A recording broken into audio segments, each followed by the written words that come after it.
Hey everyone, welcome to An Eventful Life with Brad Cox and Shane Buzzer. I'm Brad. And I'm Shane. An Eventful Life is the podcast where we take you on a journey through eventful lives of inspirational event industry leaders from around the world. That's right. We'll be sharing their stories' impact and insight into the complex world of events. So if you like these stories, don't forget to like, subscribe, and share with your mates. This is An Eventful Life.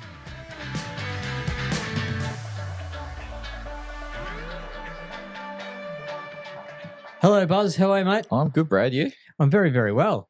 What's going on? I'm more just getting accustomed to this new little fancy setup that we've got here. The table's gone. I know the table's gone. We're on the lounge chairs. I feel like we need a glass of wine or a beer or something in our hands. A little bit. It's very relaxed. Yeah, I know. I like it. It's great. Brad's got some fancy lights happening all around. Just to set the mood and the ambience, and we've got the photos behind us, so people can see our previous guests. No, I like it. I think you've done well. That's all right. Yeah, so it's still a little work in progress, but team effort. So, and let's not lie, we're in the event game, and we were still bumping in 15 minutes ago before we started this. And there was some gaff tape involved. That's just what's needed, right? A bit of gaff tape. Yeah, 100%. So very good. Well, look, it's exciting. We've got the new studio happening, but more importantly, we've got a new guest, and I'm pretty excited about today. I'm pumped about this. I was a bit nervous when he dialed in before. I hadn't crossed paths with this guy in a long time.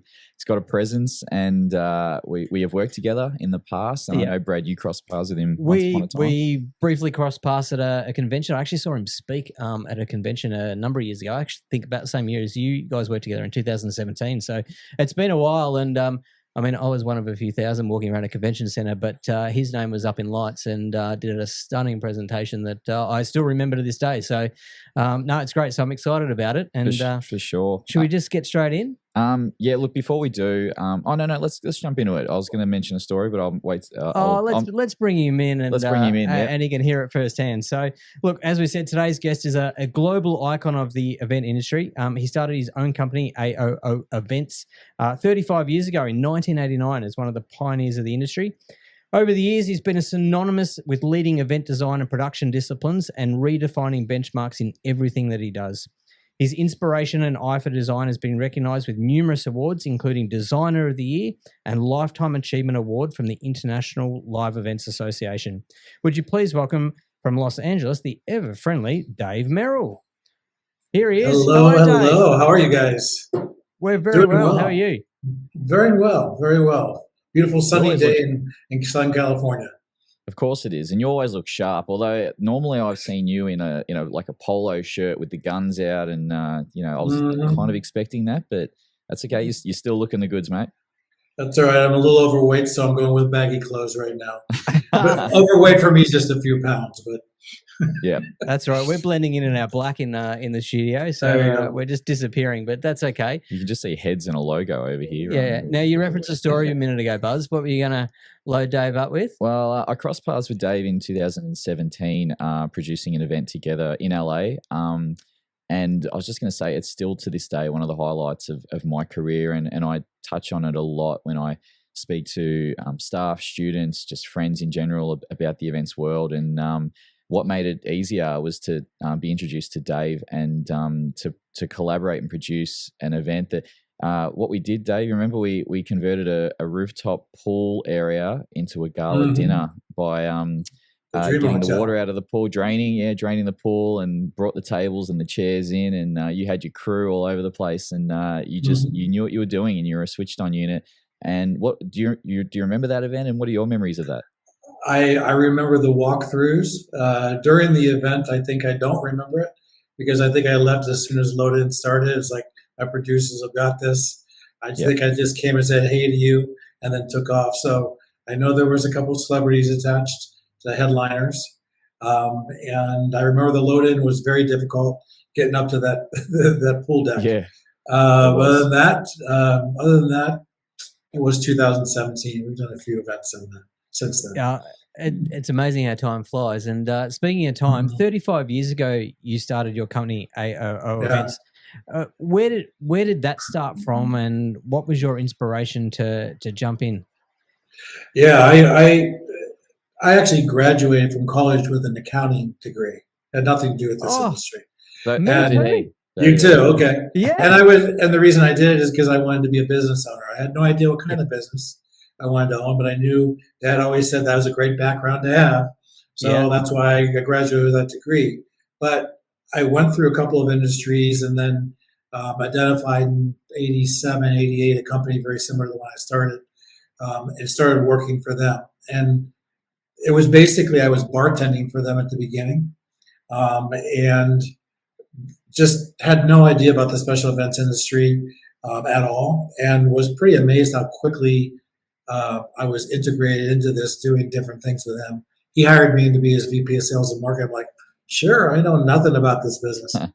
But it was within 6 months of working for him that I knew, okay, this is where I want to land. This is the kind of business I want to have. So, and then I also, in the same discovery of knowing this is where I wanted to be, I also realized I didn't want to work for this guy.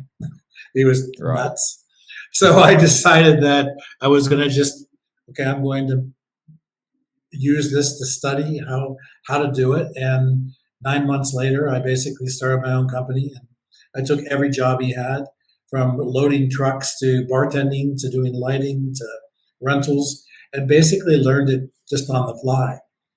Because in 1989, there was no college education in the hospitality industry at all. And the only education was the Special Event magazine, which doesn't even exist. At that time, it was about that thick, the magazine. Now it doesn't even exist online.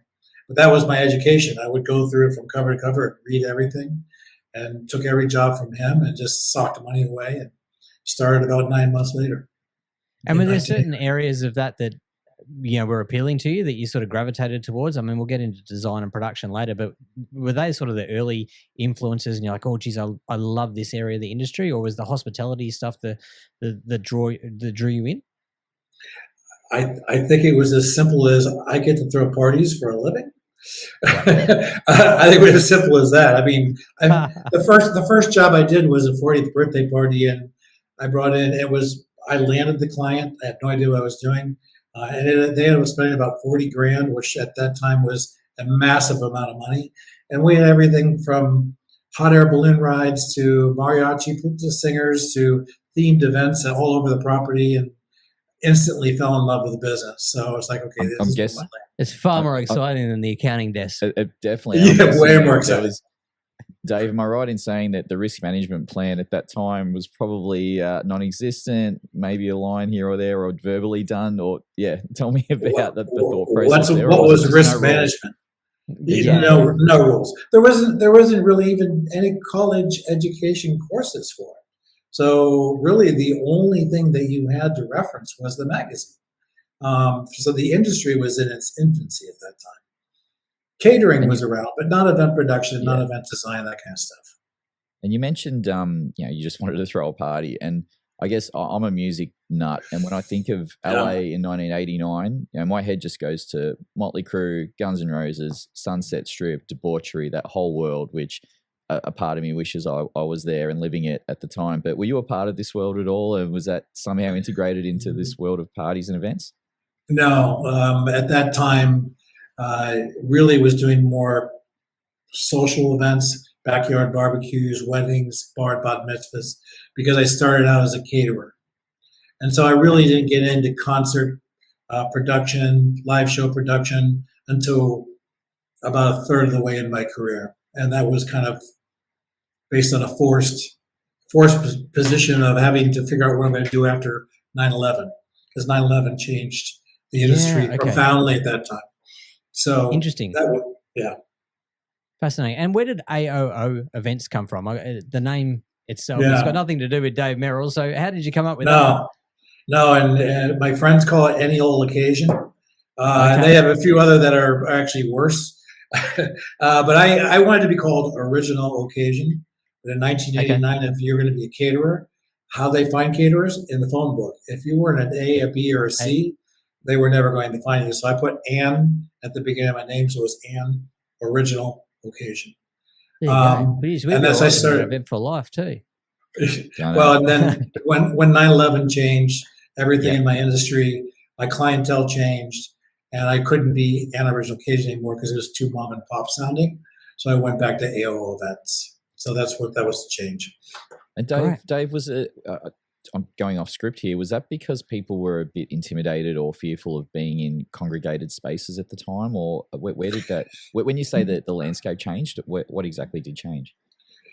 It was a profound time after 9/11 where everyone was in the United States was devastated, had no idea what to do, and all celebrations stopped. Ordering food, something simple like having a backyard barbecue, no one did anything.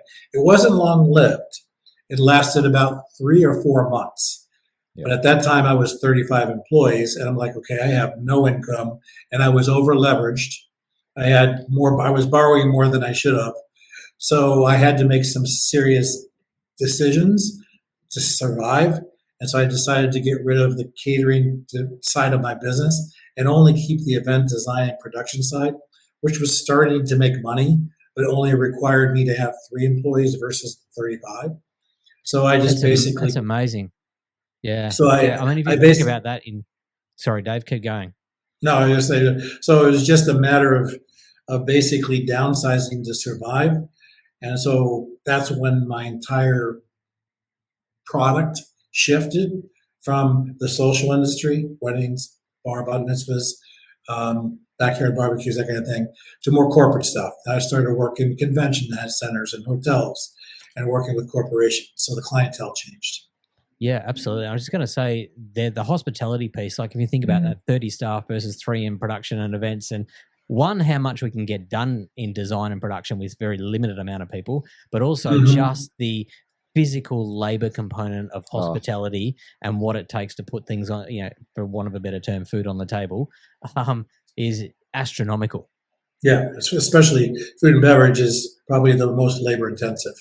Yeah. Oh, for sure. Yeah. I mean, as you know, Brad, we're doing a lot of work at MCG and Marvel, like more than we ever have this year. And to see the food and like the Delaware staff running around overnight. It's just labor costs. These are the high pressure. These are the stadiums, Dave, in Melbourne. And so we're doing a lot of work, and we're talking 50,000 at one venue and 100,000 at the other venue. So to be back of house and similar to what you're saying, just the labor intensive, nature of that industry is huge. So, and you obviously would have learned a lot. I mean, you said you were bartending to start with, and a lot of us do kind of start in that hospitality field per se, and then just progress depending on what our preferences are. But that's really cool to hear.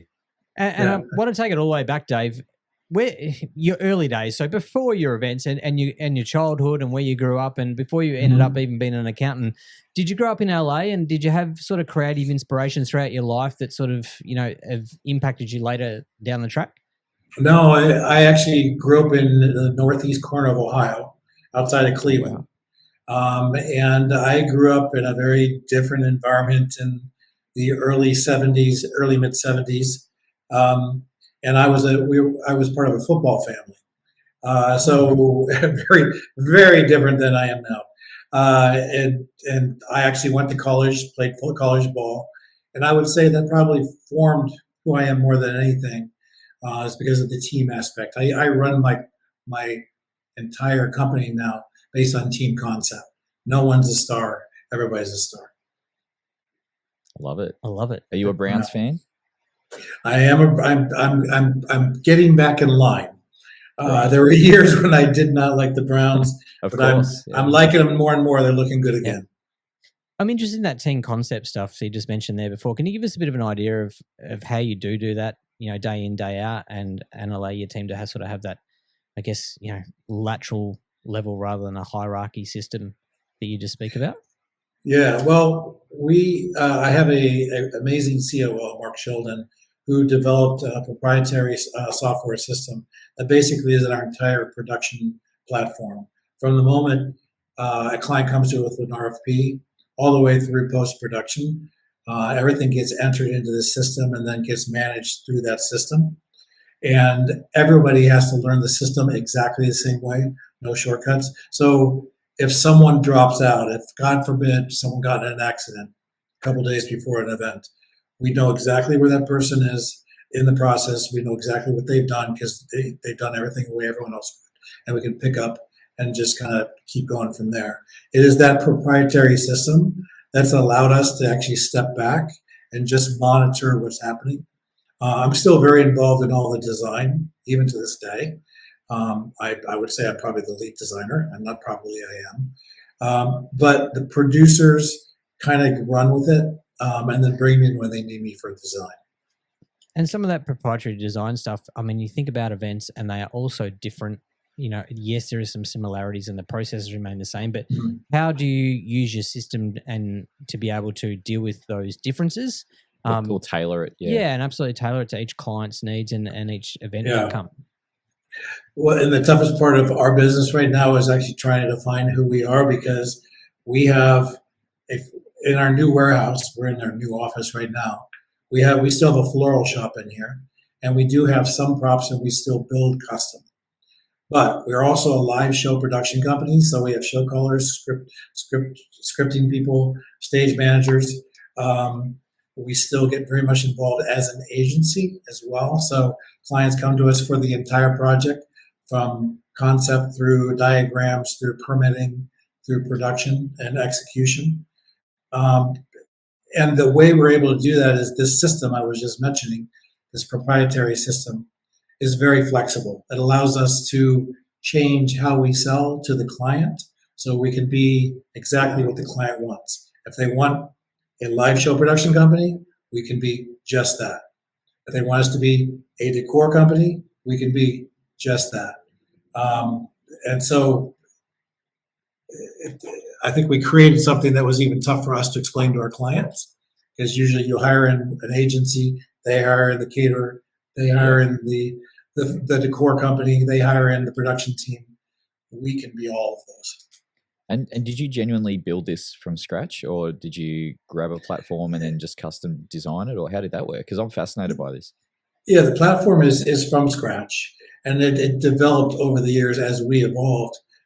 It developed as we added more disciplines, if you will. So now it's at a point where in Mark's next couple of years, I'm asking for him to figure out if we can make this a standalone program and actually sell it. 100%. I think we know a few people that might be on your doorstep, sure. belting down the. I'm one of them. Yeah, we'll chat after. And it's one of the challenges of this industry. And you talk to so many people, and process and trying to manage processes and be able to be adaptive to different clients' needs.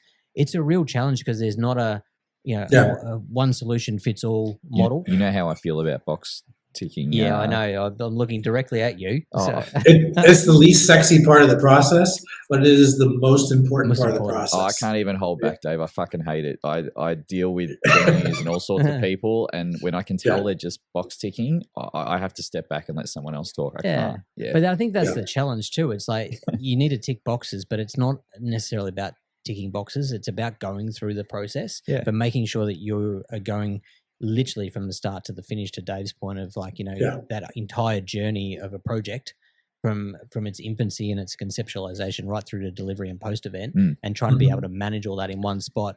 And we talk about it all the time. It's like, the old terminology of show books or whatever you want to call them, of trying to make yourself redundant so that, heaven forbid, the worst thing happens, you get hit by a bus. That someone else can actually come in and pick it up and go, right, I know exactly what's going on here and I can run this. And I mean, I've got a story of years ago that, I got food poisoning the day of the event, and I was real sick, like literally in a car park down behind my car, vomiting like no tomorrow. And I had to have a team run an entire event upstairs above me. And that was unplanned, couldn't do anything about it. But without having the paperwork and, they wouldn't know what to do. They wouldn't know what to do. It would have been an absolute shambles, and the event can't stop because I've got food poisoning for a day. I mean, over a long time, Dave, I imagine that's happened too. You've had people drop out for whatever reason, and others have had to step in based on your process that you say you have, and that works seamlessly. Am I right in saying? Oh, it's there. Whenever humans are involved, there's going to be human error, and human error could be something as simple as getting sick, even though it's not really an error. It happened on a production 2 weeks ago, where one of my key producers on one of the award show got sick and couldn't really talk to us about imparting the information. So I had to take it on. I actually went in, read everything, figured out exactly what it was, and picked it up from there. But it does happen, so you have to be prepared for it. Because it can be a mountain of information. depending on, if you're doing the entire thing, there's a mountain of information there. So Do you think your early business skills from your accounting days and have led to you being able to manage your business better now in terms of implementing these processes and stuff? And the reason I ask that question is we see so many creative people come into this industry and are generally not process driven, or really struggle with the business side of being able to run themselves. And they've got great creative ideas and these amazing visions, and they can put all the mood boards and all the creative stuff together, but it always falls over in potentially the delivery or the production piece of it. I don't know if it's attributable to a better product, but it's attributable to the reason why I've stayed in business for as long as I have. I've learned my financial lessons. I know how to carry it. As a business owner, what I learned in accounting is invaluable, and I could not run this business or stay in business for 35 years if I didn't have that background. I don't know if that translates so much to the creative side of the business. I think the problem with the creative side of the business is you got these right brain, left brain people. Creative person being a left brain person, or is that a right brain person? The right brain is the creative. Right brain is the creative side. Right brain. I'm right in the middle. I got both. I use the term, Dave, practical versus theoretical. That's okay. There you go. Refer to a lot. Yeah. Yep. I actually had an interesting guy, Kyle Ozier, who's actually from New York. You might have met Kyle many years ago. And he introduced me to that concept of right brain, left brain, which I didn't really have anything to do with it. And it's actually an interesting piece because he said the same to me. He goes, "You're both." And he goes, "That's rare." And I think you're in that same position, Dave. Yeah. They've kind of been able to run like an operation and a business side of things from your analytical side, and then been able to do the creative piece as well. Yeah. It's great. And I think it's it's a testament to yourself, Dave, being able to run a business with so many different disciplines underneath it because you are able to adapt to where you need to be. Would I be correct in saying so? Yeah, that's exactly correct. And I attribute my success to my schooling. The creative side I didn't discover until later. And I see a lot of people in this industry are creatives, and so they don't last very long because they have not mastered the administrative or the business side of the business, and it's the harder part to learn. So if you're not already preconceived, or you have that ability to actually think in a business state of mind, it's going to be something that's going to be really hard to pick up. Or just surround yourself with the right people. And I say that as someone who has no business education previously. I've just, really tapped on the shoulders of a lot of, mentors now. I consider them, friends, but people who have helped me run a business at this stage. But you, I guess, had the benefit of the educational element that has helped drive you. If you're a creative, you need to have a business mind to be able to keep you on track. I know I can name 3 people, which I will not name right now, that were incredibly, insanely talented and had basically captured all the business in Hollywood and lost it all because they couldn't make a dime. They couldn't keep their business together because they weren't thinking about the administrative side of it. How important is you've probably had a lot of people come through the doors over the years, or maybe only a few, depending on how the staff retention's gone. But particularly, I guess, your services have changed over that time as well. How have you gone about your recruiting process and identifying great producers, great creatives, great production people to be able to match your vision? Yeah, that's tough because any person we bring in has a minimum of 6 to 9 months of training before they're actually useful. So what that does is that also impedes the growth, because if I add 2 or 3 new amazing clients, it bogs down the ones that know what they're doing. So you kind of have to hire people when you think that there's going to be more business, and start training them as the business and kind of go up together.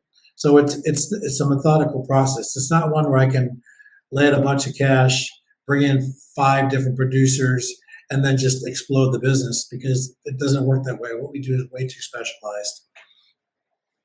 For sure. And I don't know if that answers your question or not. Yeah, it does. It's I think the nail on the head. There's a 6 months worth of training. I think that's a takeout for the listeners at home. It's like, you can't just walk in the door, and we see it all the time, particularly with the younger group and those that are less skilled.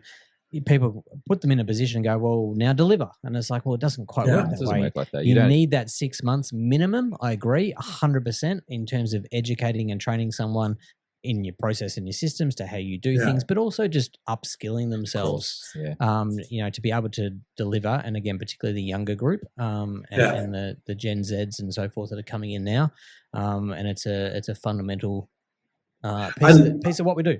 I look for someone who has experience in the industry, because to explain the industry and the various levels of the industry is something that takes a while. But I more look for personalities, because we are a hospitality industry and you have to be accommodating. You have to want to please people. You want to have to, basically get your kudos from a job well done. So that relies on you actually caring what your clients and the people that you're working for actually think. And that's rare.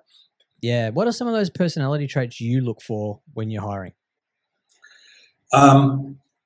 If someone had a musician, an accomplished musician, or a college athlete on there or something, it would be the first people I hire, because it means they actually understand what it takes to practice, to continue to work on your craft, to work as a team, especially team. I had actually an interview with one girl who was a tennis player and one guy who was a soccer player, and I leaned towards the soccer player because he understands team concept versus a tennis player who only understood individual accomplishment. So I look for that first, and then I think from that point it's really how do they mesh with me? Are they accommodating with me? Are they accommodating? Everybody who interviews with us gets interviewed by everybody in the company. Strangely enough, it's a very strange thing, because part of our consideration is, are you going to meld with this team? Are you going to be part of the family? Or are you going to be an outlier? Because an outlier is never going to contribute to what we put out. But that's the beauty of, I guess, running your own business, and I'm now seeing this, and Brad's done this as well, as opposed to, say, a corporate entity that does have to tick HR boxes, etc. We can just go with gut feel and just that I guess resonation with the team, as you say, which is really, it's just so valuable, isn't it, Dave?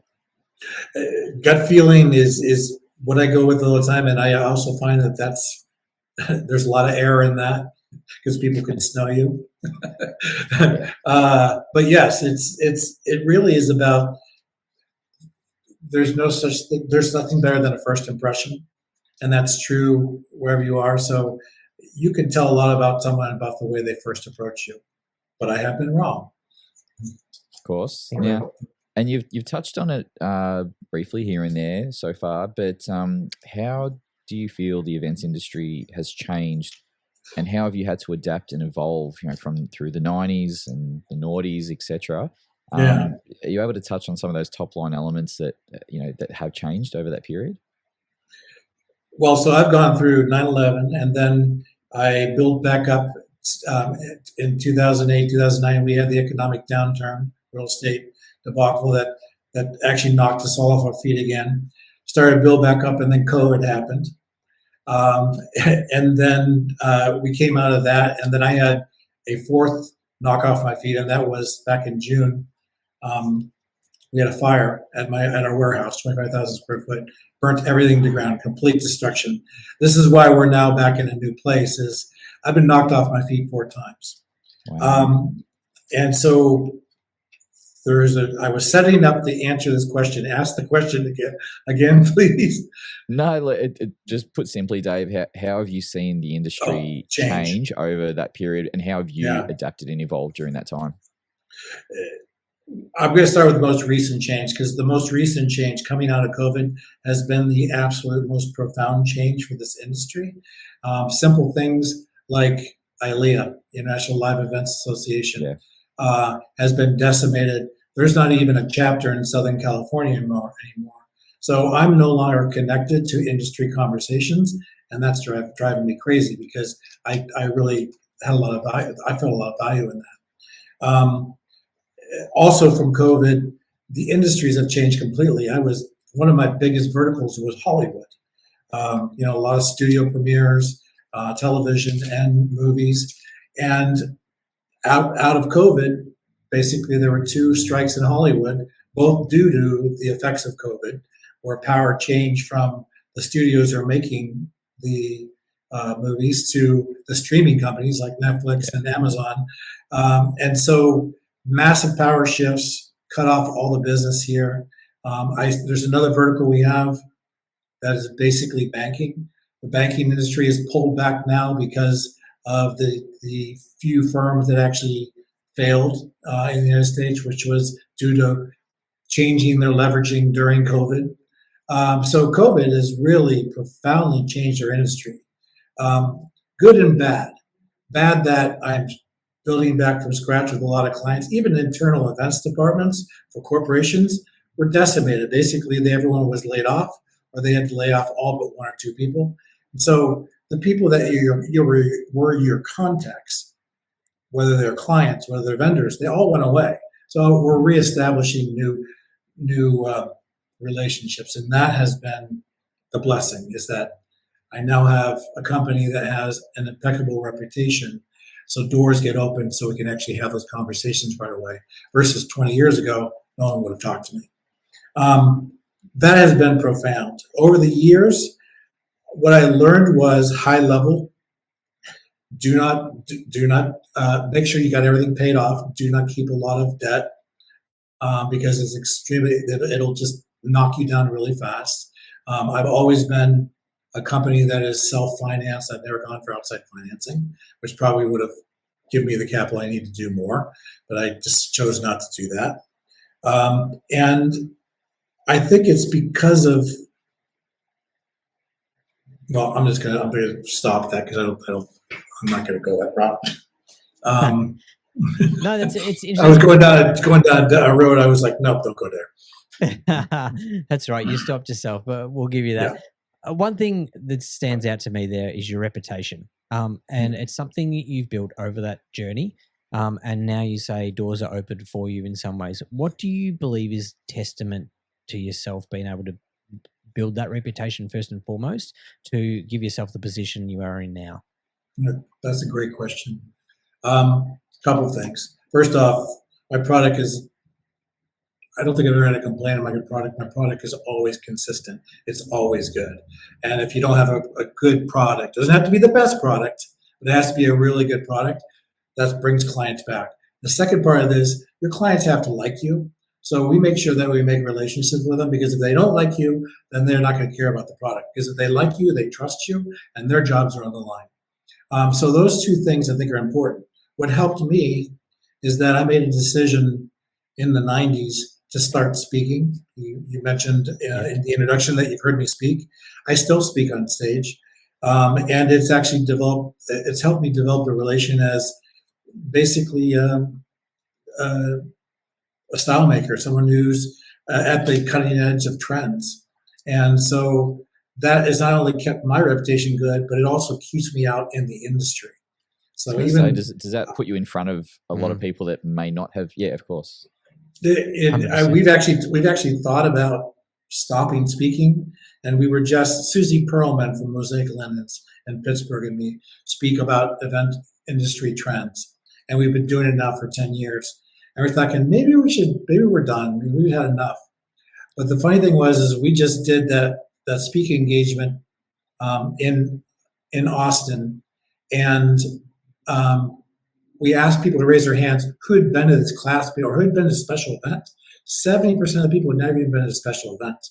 So the industry is constantly adding new influx of people. And the old folks, the people that have been in the business, a lot of them left during COVID. So the industry is, so if I want to establish who I am, I can't just ride on my coattails anymore. I have to keep speaking to keep basically singing for my supper and let people know who I am. So it's important to keep that going. 100%, and I couldn't agree more. And we've seen exactly the same thing happen here locally, and I think it's it's a global trend that's sort of happening in terms of that older generation sort of moving out, or the more senior people moving out, and the younger ones coming through and trying to support them and grow them, which obviously I talk about quite a lot.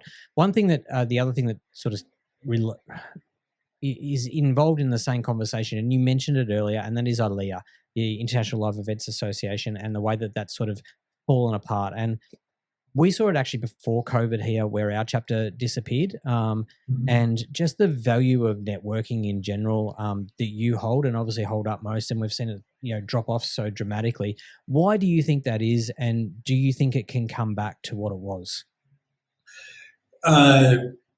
If we're speaking about Aaliyah, I don't think it's gonna. I think that there are problems beyond just the fact that it's offer. The money behind Aaliyah and the people that are members are not strong enough. If you're an MPI, meeting planners, there's a massive amount of money behind that industry. So there are sponsors and everything that will lay money into this because they know that the value of it. Aaliyah always had a problem. In fact, it had to rebrand from back in the day from ISIS. Well, and that was another reason. They had to rebrand for obviously the reason they were called ISIS. International Special Events Society. Events Association. But they already had an issue with reaching people and showing value. I found the value because I dived into it from the beginning, and speaking and going to the conventions was as much about developing relationships, and develop those relationships was not about getting business as much as it was being able to speak with peers about best practices or problems I'm having with employees. So that conversation of people who are exactly like me doesn't exist in MPI. It doesn't exist in SITE. It did exist in ILEA. So for me, that's profound that it's gone back. And I don't know if it's ever going to come back in the way it was because I don't think the membership is strong enough for it to ever come back. Other associations. See the value, or a lot of them were, this industry, the special events industry, is more mom and pop. It's not Fortune 500 companies. They're not DMCs that have offices all over the country. It's one office. And so if that industry or that business gets devastated, it's got to build back. If it's not building back, then how are you building back the association that was feeding information to those businesses? So, do you think the meetings industry in some ways is taking over from the special event? It's going to have to. If you're sort of putting a line between the sand, I know they're interlocked, but in some ways you're sort of starting to see that overpower and the term special event in some ways start to drop off in terms of the specialist. I think there'll always be a need for it, but it certainly seems to be not necessarily at the forefront of maybe what it was 10 years ago. It is, but it doesn't mean that the industry is less important. It means it's actually more important. In fact, we're now being integrated into the marketing plans and the advertising plans of corporations now. So it's even more important. I think it's, and I think that we will get our networking and some information from the likes of associations like NACE or MPI or SITE, but none of them really do what the members of ILEA did. So there's a hole. There's definitely a gap there. And I think we're all looking to fill it in other ways. So further to that, Dave, I touched on that event that we collaborated on in 2017, that we were introduced through my networks here in Melbourne. So I was telling some people here that I was working on this event in LA, and these were people in Melbourne who told me about you, and they put me in touch with you. Yeah. Yes. And so I actually remember it was Gian and Fiona from Decorate and Damien De Jong as well. Yeah. And all the old ISIS members. There you go. And so all three of them pointed me in the direction of you, Dave. And there's a point to this. So, you had reach in Melbourne, and I'm imagining that's not the only time that someone on a global scale, whether it's Europe, Asia, Australia, wherever it might be, has pointed someone your way.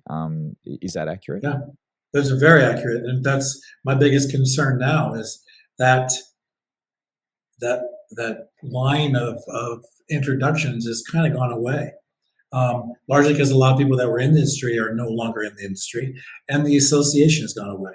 And they all met me is because I actually did a speaking tour through Australia, started in Sydney, went to Melbourne, ended up in up by the probably Brisbane or Gold Coast or somewhere, was it? Brisbane. It was up in Brisbane. Yeah. It was on Brisbane. Generally the East Coast tour. Yeah, it was the East Coast tour. Not much has changed. It hasn't. Probably from then to now, but we won't go there.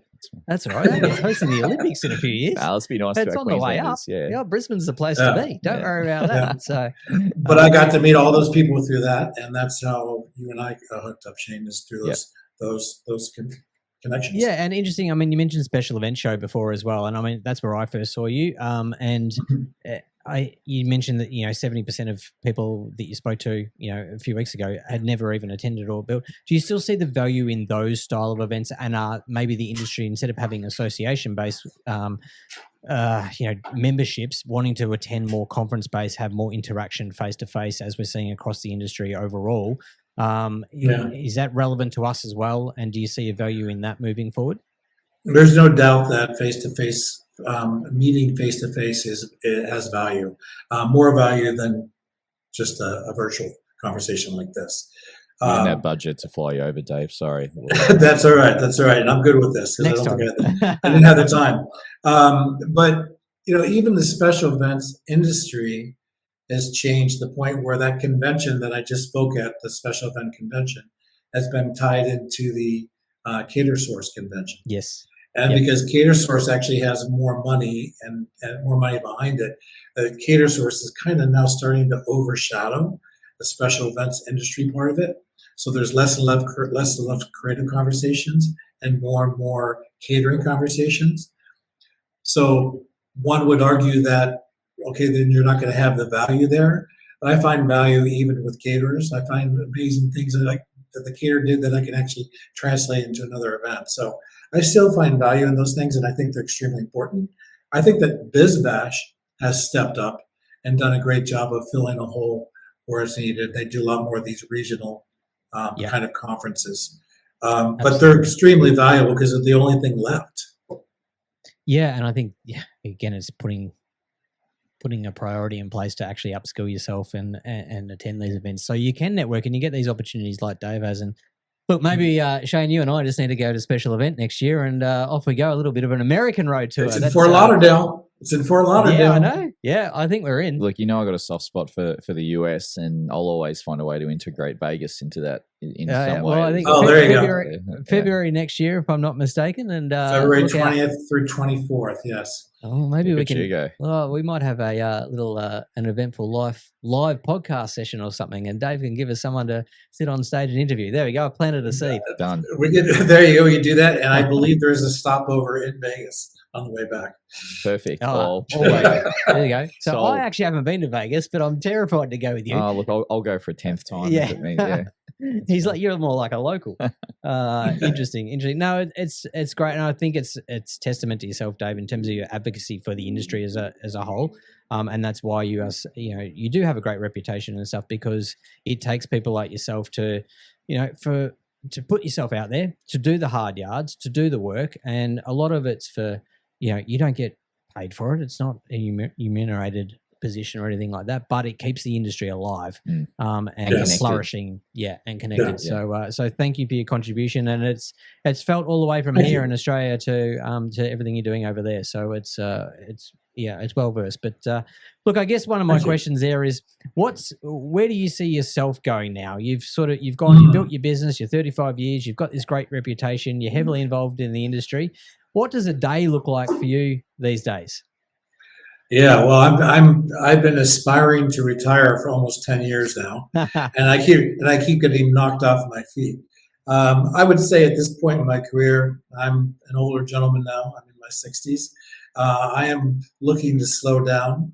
I don't think I could ever leave this business, because once it gets in your blood, you can't leave it. There's a rush that comes from designing and producing live events. But what I'm ready to give up is the ownership part of it. I'm ready to actually separate my financial future from this company's. And so right now it's been about training this team. I have some investors potentially lined up, so I can basically transition away. And there's a lot of steps I have to go through to make that happen. Is that a daunting process for you, stepping away from something you've owned and operated for so long? Oh, yes. There's a lot of ego that I've gained over the years. Things that I know are great because I did them.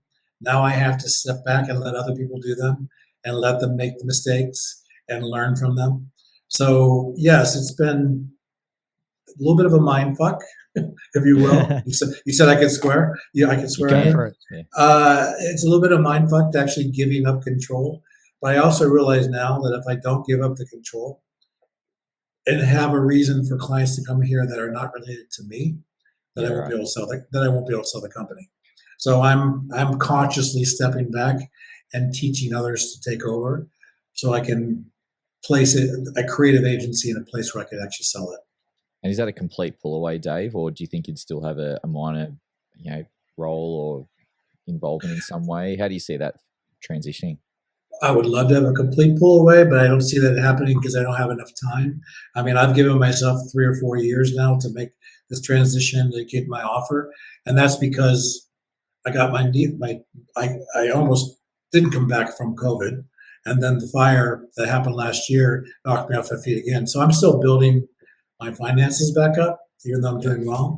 But I have to be at a certain point in sales in my mind before I actually put it on the market to sell it again. So I think I need another 2 years, and then I'm going to just pull back completely. But I'm training someone to become creative director, so I don't have to do the day-to-day. I'm still very much involved in marketing. I usually, if I knock on a door for Sony, because of who I am, they'll open the door and let me come in. So if I can sell it and hand it to my team to produce, then I do that. But I don't think I'll be out of it completely until I sell it. What do you think some of the challenges are there in terms of, you're the creative director, the clients have bought you for 35 years, and because it's Dave and Dave's reputation, the challenge for you in terms of educating the rest of your team or the new people to take over so that they still get the consistency of what, AOO Events have delivered for so long, and at the end of the day, your reputation on the line, regardless of whether you're intimately involved in the business day to day. Is that one? I assume it's a challenge, but how are you going about training those people to make sure they've got that consistency and deliver to what to who you are? Yeah, well, I have opened up the possibility of the company ownership to my employees, so I find that actually makes them pay attention. Yeah. And I've actually told them, these are the processes I'm going through. I'm very transparent in everything. I tell them exactly what I'm doing and how I'm going about it, so they can either buy into the process or watch the process. I have to step back, and clients have to come to AOO Events, not because of what Dave Merrell designs, but because of what an AOO does. And so if I can start stepping back and let other people step in front of the clients and let them win the awards, and then that'll be the way I'm going to get out of this, is stepping back and allowing them to do it. And yes, the ego of running a business 35 years and building it up to this level, and now going, okay, I'm just going to hand it over to somebody else, is a massively hard process. That was going to be my next question. How are you personally going with stepping back? Because I know what it's like in terms of trying not to jump on in and just, give it to me and I'll do it, but actually empowering everybody to do the work. It's a complete mindfuck. It is the hardest thing to do. No other way to explain. There is no other way, especially a creative agency. You have to get out of the way of the agency, and people have to come to this agency because of its reputation, not because of my reputation. So I'm uber aware that if I'm going to be able to make a buck at the end of this, I have to step back. So I've got my marching orders in my mind. Yeah. I don't believe, by the way, just on a little aside, Dave, I don't believe you were ready to retire 10 years ago, because when I met you, which is now 7 years ago, this tall, handsome, good-looking, muscly guy struts into the dream Hollywood hotel, and he was on his A game and knew what he was doing. You were in no space to retire at the time. Maybe recently, but I wouldn't have thought 10 years ago. Yeah. I was making the plans 10 years ago. Even the people I was putting in place were with the idea that, okay, this is the one I'm going to develop to be a creative director. These are the ones that will be the production managers. So I was always had that plan. It just got more urgent as I kept getting knocked off my feet with COVID and everything else. Yeah. So, and thank you for the compliment, Shane, but I now I'm in my 60s. I'm not the studly man I used to be, and so I could make mistakes before, and they wouldn't care because they were just looking at me. You're still looking much sharper than us two sitting here. Exactly. Don't worry about that. So, well, and I'll say, even at my age, I can't imagine leaving this industry because it's so much fun, and I know that some clients will continue to come to me after I retire. So it would just be nice not having the day-to-day obligation of an owner of a business. Yeah, right. Just to have the stress of being a live producer would be enough for me. Yeah, that's enough stress. Yeah. 100%. That's enough. Interesting from all this experience you've had, what advice would you give to any budding agency owners or business owners out there that are looking to start up their own event industry, be it a production company, be it a creative company? What would you tell them today that from some of these lessons that you've learned? I have a whole seminar I do exactly on that, and I have like 10 to 15 of them. So I'm only going to give you a couple. First off, the one I mentioned before, don't be over leveraged. Don't ever carry debt, because if you do, it's going to basically sink you. So make sure that you pay things off as from a business standpoint. Secondly, from a personal standpoint, oh my God, I have three in my head. I'm trying to figure out which one I'm going for. This is the one I think that has kept me in business a long time. It was the saying, be careful the toes you step on today may be connected to the ass you have to kiss tomorrow. Because if you're not kind to people in this industry, they're going to remember it. Shane, and you still have nice things to say about me, and we worked almost 8-10 years ago.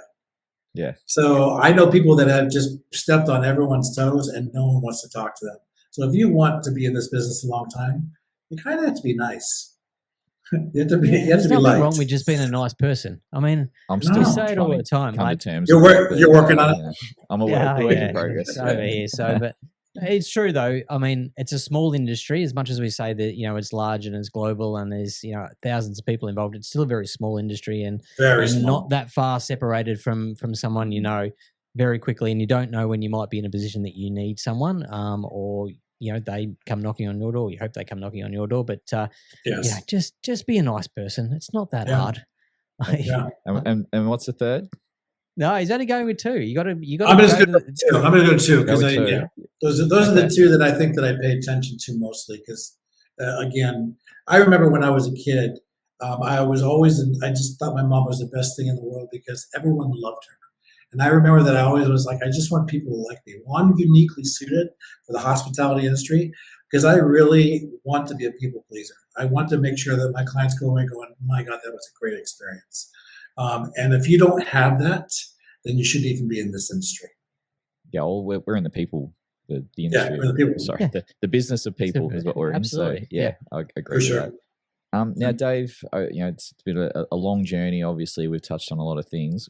Do you have a career highlight or something that you've stood back and gone, holy shit, look what we just did? I feel like we've been talking about creative. We actually haven't asked him the creative side of it. Give us a couple of good stories you've got. I mean, there's so many. I mean, there's so many things that I'm proud of, and I go all the way back to almost 2 or 3 years in my career total when I was a caterer. Somehow I was selected to be the caterer for the Ronald Reagan Library. And there was 5 presidents and over 14, 15 senators. And it was an extremely high profile event, and we got to cater everything. And to me, that was a pinch me moment because first off, how the hell did I get that business only 3 years in?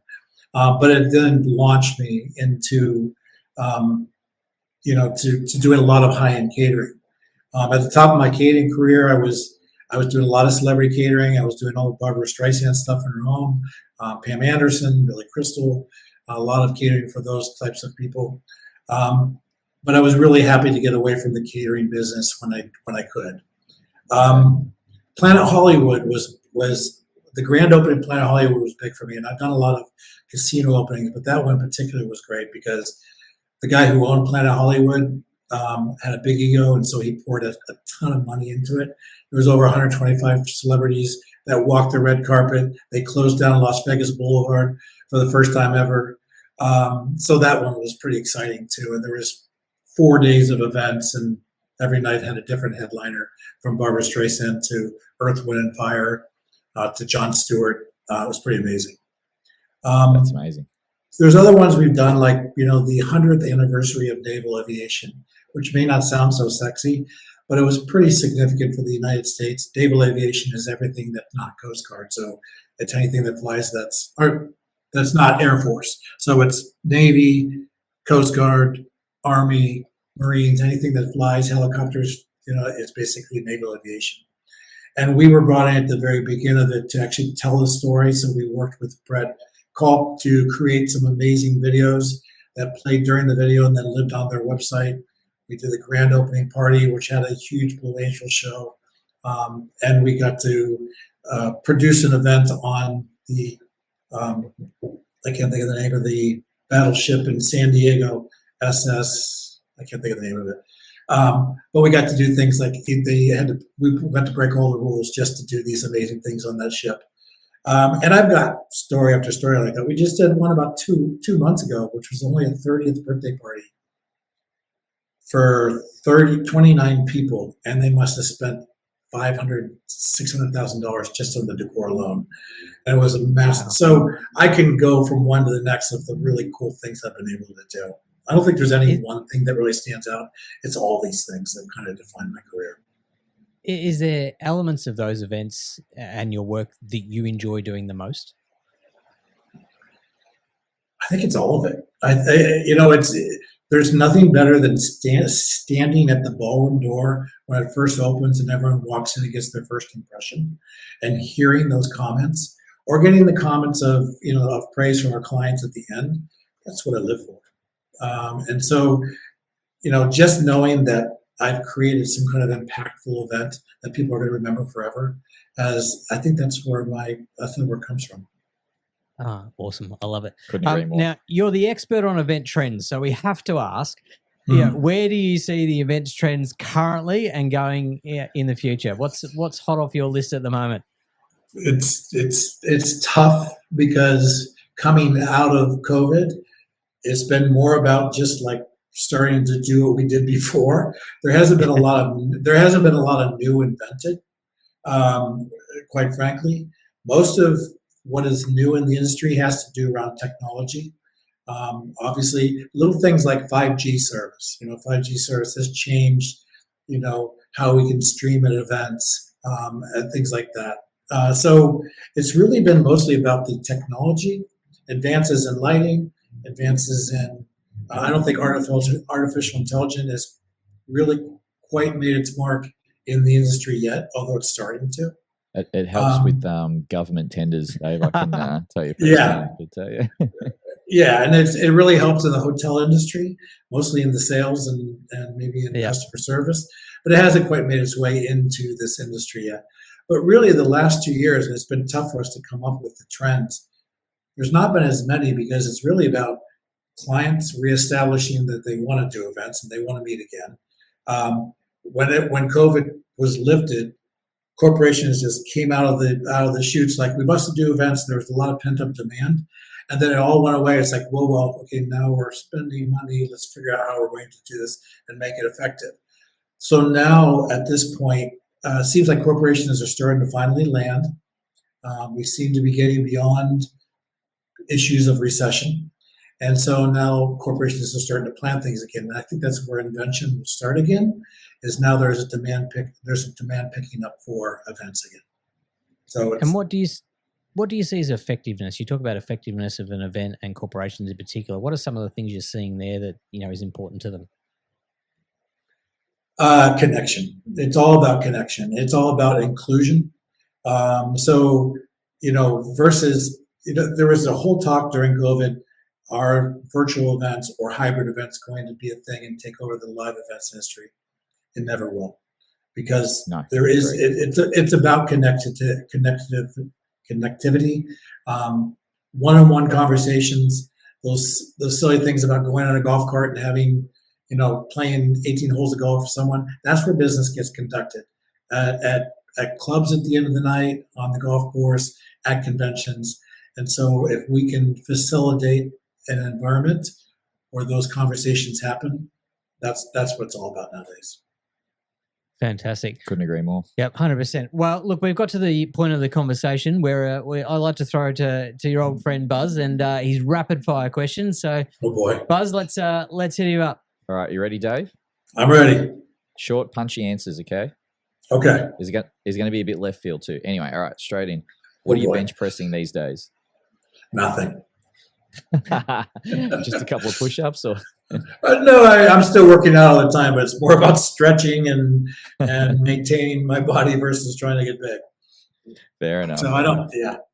Okay, here I'm going to jog the memory a little bit here. Do you remember the headline performer at the event that we worked on together in 2017? Oh,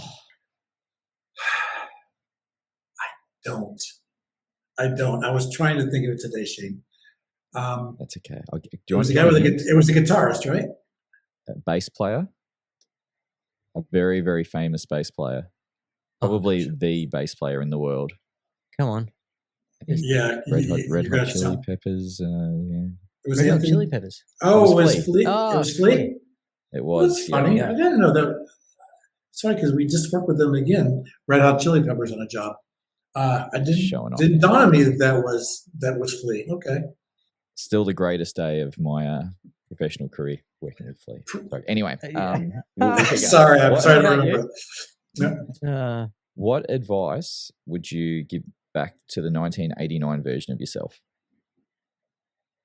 Have more patience. Have more patience. I like it. Have you ever tried Vegemite? No, don't want to. I heard horrible things about it. Okay, I know what to bring you as a gift when we go cross paths. There you go, Okay, you, Dave. I'll try it if you brought it. If you brought it as a gift, I'd try it. Done. There we go. Done. It's going All straight right, in. Locked in. What's your favorite venue in LA? I think the Coliseum. Just as an iconic place, and I've never done a job there. I've always wanted to. I just have an immense amount of respect for the Coliseum, where the Olympics in 1984 were, and where they will be again in 2028. Where is the Coliseum? I don't think I've been there. USC campus. It's real close to. I'm pointing. It's right over there, about a mile that way. But it's such a beautiful place, an iconic place in Los Angeles. Excellent. And look, I'm not sure how this question is over. Well, no, I'm going to go with it, just being that we're in June now. But what do you plan to do in 2024 that you've never done before? I'm not going to say the first answer that came to my mind. Go on. That's Go all with right. it. Go with it. We can I edit it later. Propose. I'm going to propose. Oh, hello. Oh, geez. Maybe you should give us another one. We might have to cut that out. I don't want to give No, away a secret. he wants. that's He won't awesome. see this. I feel like we've got an He wants- exclusive. He won't see this, so we're good. Okay. And I've done You're it. gonna have I've done to- it once before, but I kind of did it jokingly, so it wasn't taken All right. seriously. Oh, I hope he doesn't see it. You need to make sure of that if we put that in. He So won't. I don't want to be blamed for it. Not He only knows your it's partner, coming but anyone again. he knows as well. Yeah. Can't listen to this. Yeah, So you're gonna no, have to he shield knows this. it's coming. Okay. And now my That's family great. sees this. I didn't think about that. I'll be That's calling awesome. you later to tell you to cut this section. Yeah, That's absolutely. That's one of the best answers we've had, I think. Yeah, That's awesome. I love it. So, oh, And that's it. That's all of my rapid fire. Oh, You did that well, was- Dave. Good job. that was Thank very you. easy. Yeah, it was. Oh, nice That and was simple. crazy. Hey, Dave, we'd like to finish an Eventful Life with one question. That's we've asked a previous guest to leave a question for the next guest without knowing who they are. And today's question for you is: how would you like your work to be viewed in 20 years' time? The way it is right now, iconic, impactful, and I think those are the two words. Beautiful doesn't seem to cut it. I'd rather be iconic and impactful in my work. That's how I want to be seen. Yeah. Great answer. Yeah, great answer. And look, I think that's testament to certainly where you are today. You certainly are iconic. You're impactful in everything that you do. We thank you for your time that you shared with us today. Thank you very much Thank for you. sharing your insights and your story. It's great to connect and have those connections across the world. And again, you are sort of one of the forefathers of making sure that we all do that across the industry. So thank you for your contribution in that way. And we wish you all the best for 2024 and all the exciting things that are happening. But Thank you both for in having me business on. and in personal. And good luck to that whole little that other thing that thing. you got going on there. That other thing. Yes. Well, thank you. I'm flattered you guys asked me to come on. No problem. And hopefully we see you in America next year. Fort Lauderdale. That's it. We'll be there. Thanks, Just need an Dave. invite. Absolutely. Righto. See you, Dave. Thanks, mate. See you later. Thank you for listening to this week's episode of An Eventful Life. don't forget to subscribe on your favorite podcast platform so you don't miss an episode. It makes a huge difference to us. And don't forget, you can also find us on our new YouTube channel. This show is for you, our listeners. Our aim is to bring you the most in-depth conversations and life experiences from the event industry. So if you have any feedback, suggestions on guests you would like us to interview on the show, please reach out to us through our social media channels. I'm Brad. And I'm Shane. See you next time on An Eventful Life.